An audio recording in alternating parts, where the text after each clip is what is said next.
discuss fundamental and technical analysis, and basically when to use what and what is more appropriate to use in certain circumstances.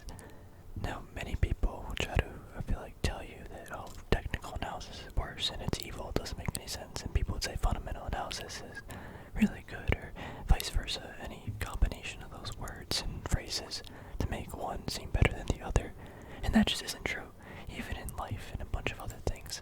Like, when is one method always better than another? And it isn't.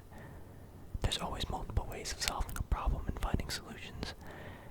And to just say one method is better, I mean, it might be in certain circumstances, but for all the probable or possible combinations of ways to solve it, it's not.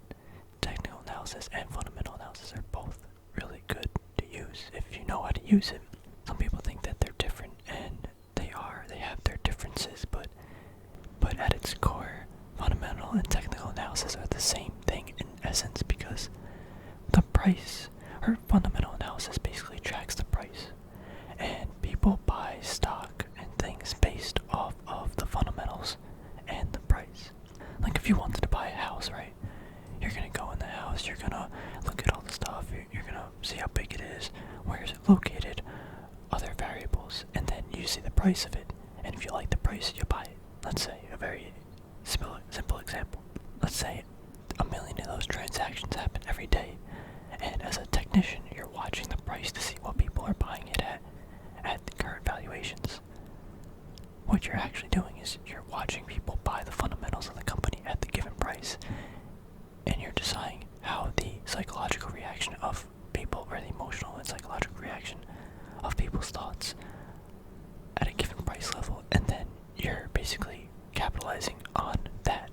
So even though technical analysis, there's no real fundamentals, you can say, but it basically tracks the fundamentals because of what people are doing at the psychological or at price levels, and kind of getting into their psyche.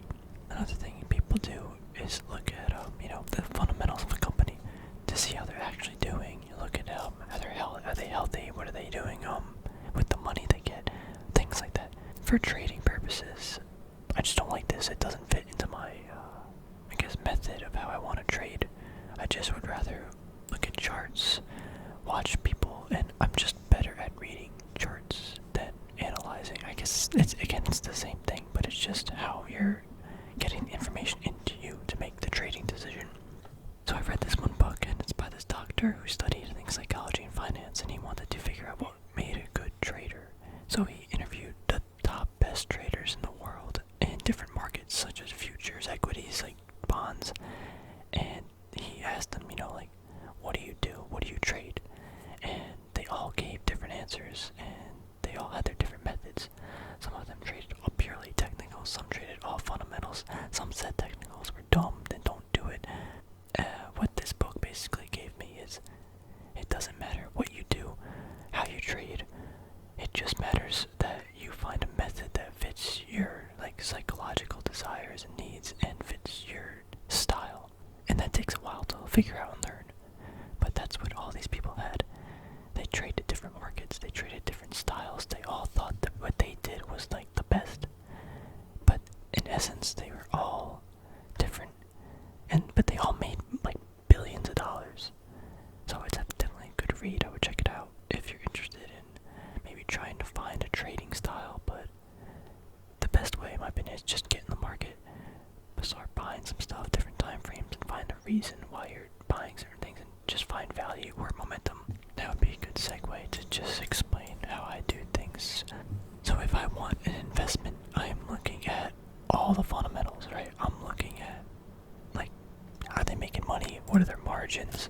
I look at a bunch of ratios. Where's all their cash going? This is McDonald's right now for these dates, year ends.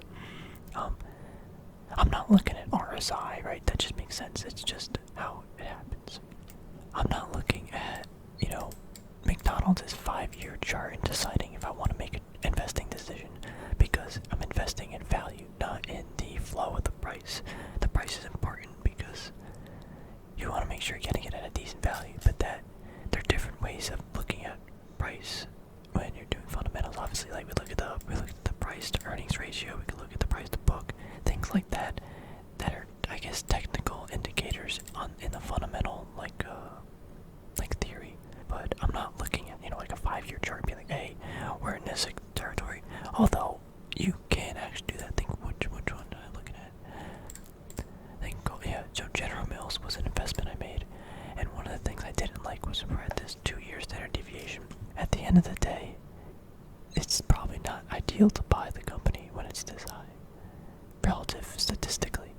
But at the same time, I still bought it because I liked the fundamentals of the company. I thought it was a good buy, and I wanted it for value. So, again, if you're looking at something for value long term, you want to make I'm buying the company. I'm buying General Mills. I like what they have in their company. Snapchat is my most recent trade. I don't really care what Snapchat's doing with their money. I don't care if they're a good value. I don't really care about anything about this company except that this price action is funneling and it might go up, and that's my conviction based purely on technicals. So I guess to just kind of wrap it up, technical analysis and fundamental analysis are basically the same thing. Technicals track the fundamentals of the company because people buy things at given price levels based on the fundamentals.